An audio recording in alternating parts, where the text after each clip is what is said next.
ان کی وفات کا کسی کو پتہ نہ چلا، لیکن اچانک تیسرے دن اخبار میں جب انہوں نے ان کی موت کی خبر پڑھی تو انہیں بے حد جو ہے وہ دکھ ہوا، اور اس بات پر انہیں یقین نہ آیا کہ ایسی باکمال، ایسی صاحب علم شخصیت جو ہے وہ اچانک سے جدائی کا دکھ جو ہے وہ انہیں دے گئی ہے۔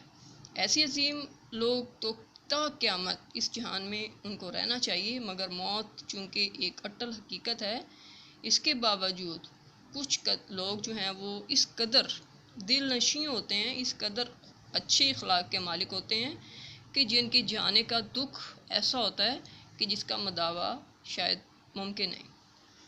مرزا محمد سعید بھی ایسے ہی لوگوں میں سے ہیں۔ فضائے شہر اس قدر ہے سوگوار کس لیے، ہر ایک دکھائی دے رہا ہے اشک بار کس لیے۔ کچھ لوگ ایسے ہوتے ہیں کہ جن کے جانے کا دکھ ہر ایک پر جو ہے وہ کچھ اس طرح سے عیاں ہوتا ہے، گویا ہر آنکھ اشک بار دکھائی دیتی ہے اور ہر دل دکھ سے بھرا ہوا دکھائی دیتا ہے۔ کچھ چیزوں کا نقصان اتنا ہوتا ہے کہ ان کا مداوع کرنا، ان کی جگہ کو پر کرنا ممکن نہیں ہوتا۔ مرزا محمد سعید کی شخصیت بھی انہی لوگوں سے تعلق رکھتی ہے۔ اسی طرح سے ہم اپنے تمام جو ہے وہ سبق کی تشریح کو آگے لے کے چلتے ہیں۔ مرزا صاحب بے حد سنجیدہ اور خاموش طبع انسان تھے، شہرت اور نمود و نمائش سے گریز کرتے تھے، اس لیے انتہائی سادگی اور خاموشی سے زندگی بسر کی۔ خاموشی کے ساتھ ہی اس دنیا کو خیر باد کہہ گئے۔ اس سے قبل مرزا صاحب کی کسی بھی طرح کی طبیعت کی خرابی کی اطلاع نہیں تھی، مطلب بالکل صحت مند تھے، کسی کو اس بات کا علم نہیں تھا، کسی کو بھی بالکل اندازہ نہ تھا کہ وہ اس طرح اچانک جو ہے وہ چلے جائیں گے۔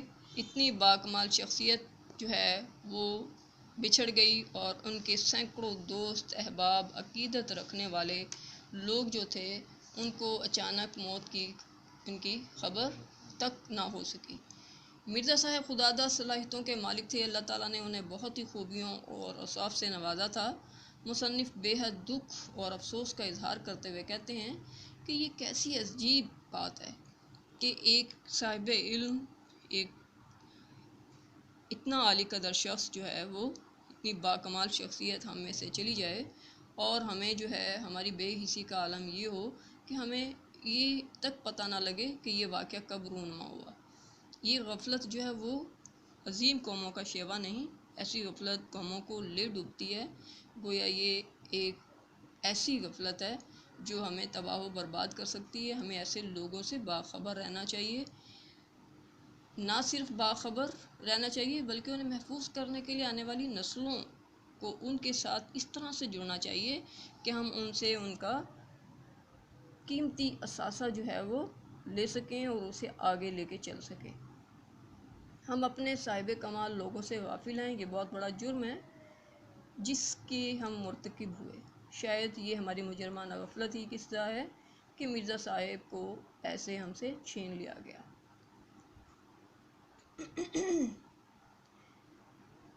مرزا صاحب کی وفات سے ہمیں کتنا بڑا نقصان ہوا، اس کا اندازہ اس طرح لگایا جا سکتا ہے کہ وقت کے ساتھ ساتھ ہمیں آہستہ آہستہ اندازہ ہوگا اور ہمیں پتہ لگے گا کہ ہم کتنے بڑے نقصان سے دوچار ہو چکے ہیں۔ جیسے جیسے ہمیں ان کی ضرورت محسوس ہوگی، جیسے جیسے وقت گزرے گا، ہمیں ان کی جدائی کا زخم جو ہے وہ مزید گہرا جو ہے وہ لگے گا۔ مرزا صاحب انتہائی سنجیدہ اور خاموش طبع انسان تھے، خاموشی سے اپنا کام کرتے تھے اور عظیم علمی ادبی کارناموں سے اپنے زمانے کے ان کے اکثر جاننے والے بھی ان کے عظیم کارناموں سے ناواقف رہے۔ مرزا صاحب شہرت سے بہت زیادہ گھبراتے تھے، حتی المقدور جہاں تک ممکن ہو سکتا تھا وہ کوشش کرتے تھے کہ عام لوگوں میں ان کی زیادہ چرچے نہ ہوں، لوگ ان سے زیادہ واقف نہ ہوں اور زیادہ شہرت جو ہے وہ ان کو نہ ملے، اس لیے لوگوں کے سامنے آنے سے کتراتے تھے۔ ان کی شخصیت کا نمایاں پہلو یہ بھی تھا کہ انہیں کبھی یہ خیال پیدا نہ ہوا کہ وہ جو کوئی خدمت انجام دے رہے ہیں، وہ جو کوئی کام کر رہے ہیں، اس کا انہیں صلہ مل رہا ہے یا نہیں۔ صلے اور معاوضے کی پرواہ کیے بغیر، پیسے کے لالچ کے بغیر کام کرتے تھے اور سچی لگن کے ساتھ اپنے کام کو لطف لے کر اپنے کام کو دل لگا کر کرتے تھے۔ ساری عمر کبھی انہوں نے کسی کی فرمائش پر کچھ نہ کیا۔ سر عبد القادر کے رسالے میں مضامین لکھے، لیکن وہ بھی اپنی مرضی سے، کسی کے کہنے پر بالکل نہیں۔ اللہ تعالیٰ نے مرزا صاحب کو بہت سی خوبیوں اور اوصاف سے نوازا تھا۔ انہی اوصاف میں سے ایک وصف قناعت پسندی تھا۔ ساری عمر انہوں نے قناعت پسندی کو اپنا شیوا بنا کر رکھا، کسی لالچ اور حرص کا شکار نہیں ہوئے۔ اس لیے انہوں نے دولت کمانے کے لیے، پیسے جمع کرنے کے لیے یا لوگوں پر روب ڈالنے کے لیے کبھی بھی نہ لکھا۔ انہوں نے اپنا پہلا ناول یاسمین لکھا تو وہ اپنے ایک شاگرد کو بغیر کسی معاوضے کے، بغیر کسی قیمت کے دے دیا۔ اسی طرح سے انہوں نے اپنا دوسرا ناول خواب ہستی لکھا تو اسے بھی بغیر کچھ لیے دیے چھپوا دیا۔ ایک مرتبہ ایک پبلشر صاحب، کتابوں کو چھاپنے والے جو شخص تھے، وہ دلی آئے تو انہوں نے ناول چھپوانے کی غرض سے مرزا صاحب سے ملنے کی جو ہے وہ خواہش ظاہر کی، اور ان کے ایک جاننے والے کو ساتھ لے کر مرزا صاحب کے پاس پہنچے۔ ان کا کہنا تھا کہ وہ بڑے بڑے مصنفوں کو خرید چکے ہیں۔ مصنف کہتے ہیں کہ میں نے انہیں بہت سمجھایا لیکن وہ نہ مانے۔ میں نے انہیں بتایا کہ مرزا صاحب کسی کے کہنے پر اور معاوضے کے لیے کام جو ہے وہ نہیں کرتے، لیکن اس کا کہنا تھا کہ وہ معاوضہ اتنا زیادہ دے گا کہ مرزا صاحب جو ہیں وہ لکھنے پر راضی ہو جائیں گے۔ ہم مرزا صاحب کے پاس جب پہنچے تو وہ بہت پر امید تھے کہ وہ ناول لکھانے میں کامیاب ہو جائیں گے۔ مصنف کہتے ہیں کہ میں نے لاہور سے آنے والے پبلشر کو بارہا سمجھایا لیکن وہ باز نہ آیا۔ جب وہاں پہنچے تو کچھ اس طرح کی صورتحال پیش آئی۔ مصنف مزید بتاتے ہیں کہ پبلشر نے کہا کہ وہ 1000 روپیہ تک جو ہے وہ مرزا صاحب کو ناول کے لکھنے کا معاوضہ دیں گے تو وہ راضی ہو جائیں گے۔ اس دور میں پیسے کی بڑی قدر و قیمت تھی۔ تقریباً 200-250 روپے میں اچھا معیاری ناول جو ہے وہ پبلشر کو چھاپنے کے لیے مل جاتا تھا، لیکن مرزا صاحب چونکہ معاوضے اور صلے کی پرواہ کے بغیر کام کرتے تھے، لیکن ان کے لیے پیسے کی کوئی اہمیت نہ تھی۔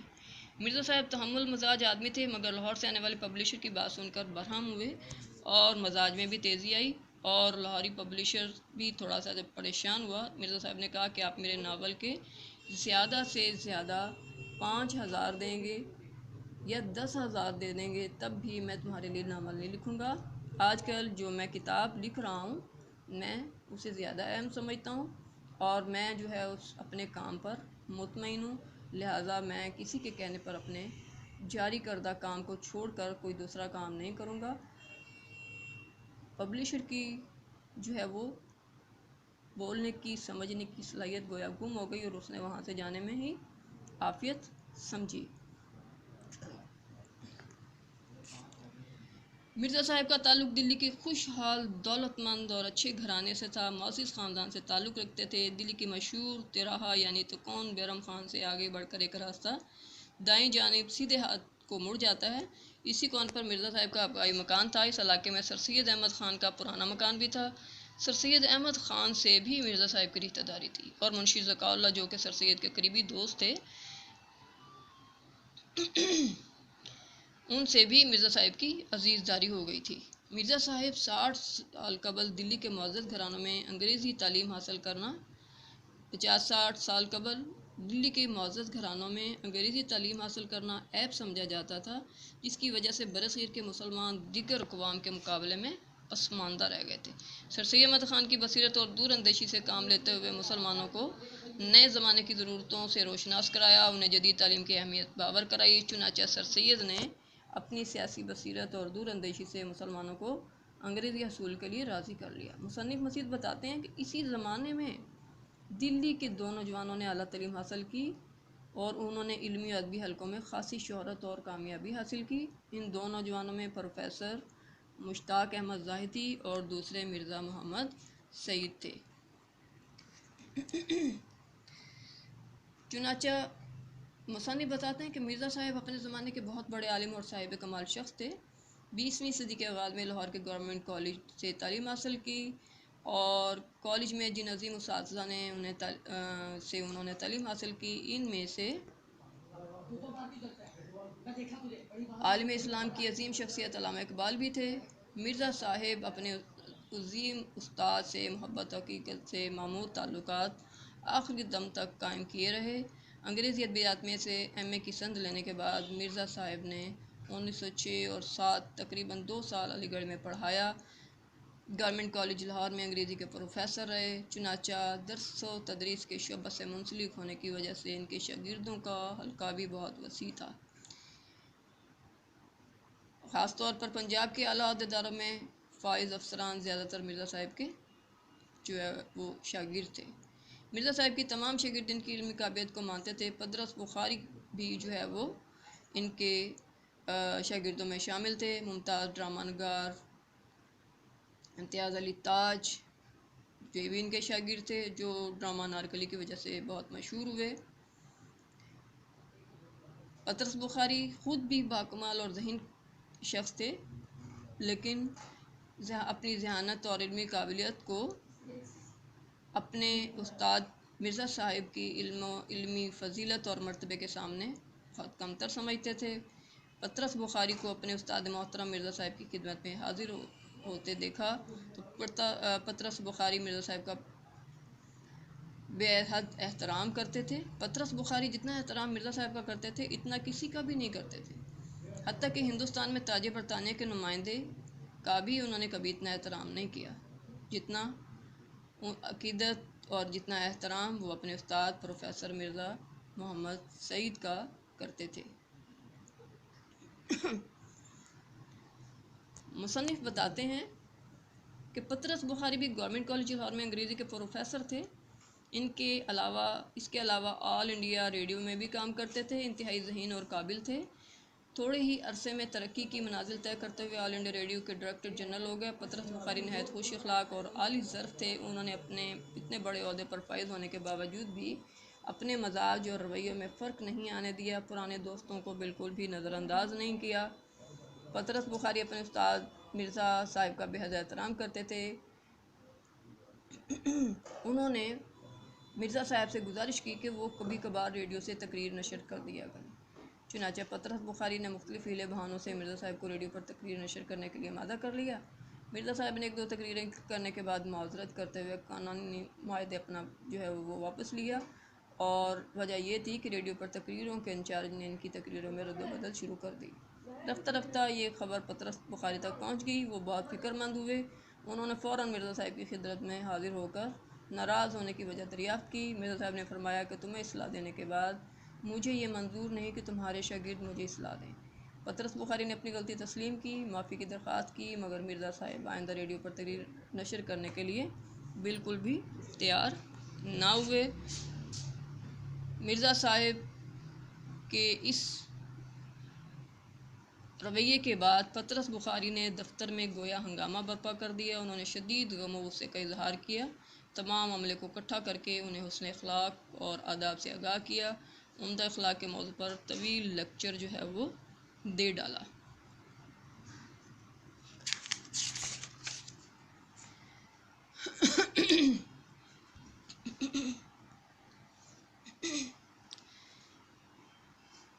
مرزا صاحب گھنٹوں جو ہے وہ مطالعہ کرتے اور پڑھتے، کتابیں پڑھنا، کتابیں خریدنا اور مطالعے میں مصروف رہنا ان کا من پسند مشغلہ تھا، جس میں یہ اپنی زندگی کا بہت زیادہ وقت جو ہے انہوں نے صرف کیا۔ یہی وجہ تھی کہ ان کے پاس علم کا گویا ایک خزانہ تھا۔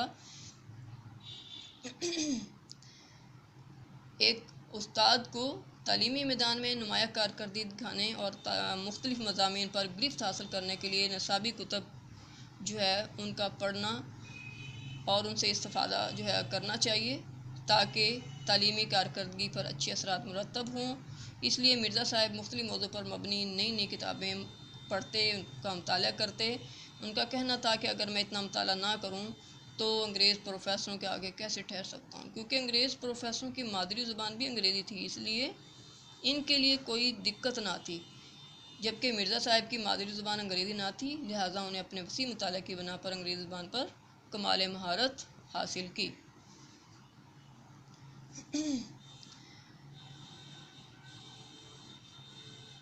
مرزا صاحب نے انتہائی سادہ زندگی بسر کی۔ مرزا صاحب بہت سنجیدہ، خاموش طبع انسان تھے، خاموشی سے ہی اپنے کام سر انجام دیتے رہے، اتنی سنجیدہ اور خاموش کے یادگار اور عظیم علمی ادبی کارناموں سے بھی لوگ ناواقف رہے۔ دراصل مرزا صاحب شہرت اور نمود و نمائش سے گریز کرتے تھے، کھیل تماشا سینما بالکل بھی اس کے شوقین نہ تھے، بلکہ انہیں فالتو اور بیکار مشاغل سمجھتے تھے۔ اللہ تعالیٰ کا ان پر خاص کرم و فضل تھا کہ انہیں گھر میں ہر طرح کا آرام میسر تھا۔ مرزا صاحب کی بیوی بھی تعلیم یافتہ اور ادب کا ذوق و شوق رکھنے والی خاتون تھیں۔ ان کے لکھے ہوئے 1-2 ناول بھی چھپ چکے ہیں۔ ہر انسان کو اپنی ذاتی زندگی میں جن گھریلو سہولیات اور آرام و سکون کی تمنا ہوتی ہے، مرزا صاحب کو وہ تمام وافر مقدار میں میسر تھے۔ ان کی بیوی سلیقہ شعار تعلیم یافتہ خاتون تھی، جن کی وجہ سے ان کے گھر کا نظام اچھے طریقے سے چل رہا تھا۔ ان کے علاوہ اللہ تعالیٰ نے انہیں نیک اور فرمان بردار اولاد سے نوازا تھا۔ کھانا ہمیشہ سادہ کھاتے تھے، لباس بھی سادہ پہنتے تھے، رہن سہن بھی بے حد سادہ تھا۔ انہیں پینشن کی جو رقم ملتی تھی اسی پر وہ آسانی کے ساتھ گزارا کر لیتے تھے، انہیں کسی قسم کی محتاجی کا سامنا نہ کرنا پڑتا تھا۔ اللہ تعالیٰ نے انہیں دل کا سکون اور اطمینان عطا کیا تھا، اسی لیے ہمیشہ خوش و خرم زندگی گزارتے رہے۔ ریڈیو پاکستان سے 12 سال قبل ایک پروگرام شروع کیا گیا تھا جس کا نام دانش گدا تھا، جس کا مطلب ہے کہ علم و حکمت سے معمور گھر۔ اس پروگرام میں 4 مشہور معروف اہل علم کو مدعو کیا جاتا تھا، جو سننے والوں کے سوالات کے جوابات اسی وقت دیا کرتے تھے۔ اس پروگرام کا میزبان اور سوال نامے کا انچارج جو ہے وہ مصنف خود تھے۔ مصنف کہتے ہیں، میں نے سوچا کہ اگر مرزا صاحب اس پروگرام میں شرکت قبول فرما لیں تو پروگرام کی قدر و قیمت میں اضافہ ہوگا اور اس کی مقبولیت اور خوبصورتی جو ہے وہ دوبالا ہو جائے گی۔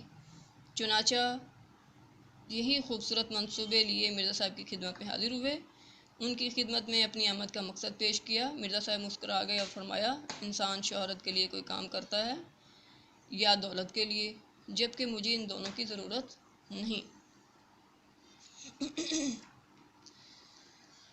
مرزا صاحب نے انگریزی میں ایم اے کیا، گورنمنٹ کالج لاہور میں انگریزی کے پروفیسر جو ہے وہ رہے۔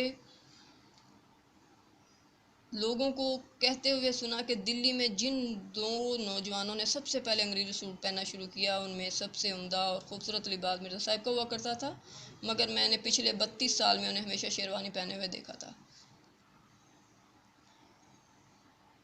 مرزا صاحب نے انگریزی میں ایم اے کیا، گورنمنٹ کالج لاہور انگریزی کے پروفیسر رہے، انگریزی علم و ادب کا بہت خوب مطالعہ کیا، انگریزی ادب پر کامل مہارت رکھتے تھے۔ ان کا اڑنا بچونا، درس و تدریس، ہر وقت جو ہے وہ یہی کام ان کا رہتا، مگر دوسروں پر بیجا روب ڈالنے کے لیے کسی سے انگریزی میں بات نہ کرتے تھے۔ دوران گفتگو انگریزی کے الفاظ بہت کم استعمال کرتے تھے، جیسا کہ عام رواج ہے کہ لوگ موقع بے موقع اپنی بات چیت میں بھی انگریزی کے الفاظ استعمال کرتے ہیں، مرزا صاحب اس میں احتیاط کرتے تھے۔ اچھی عادات و اعتبار کے مالک تھے، اخلاق نہایت اعلیٰ مزاج، خوش اخلاقی، خوش مزاجی، مگر دوستوں کے معاملے میں محتاط تھے، زیادہ دوست بنانے کے قائل نہیں تھے۔ آج کے کام کا اختتام یہاں تک کرتے ہیں۔ اللہ آپ کا حامی و ناصر ہو، اجازت دیں، اللہ حافظ۔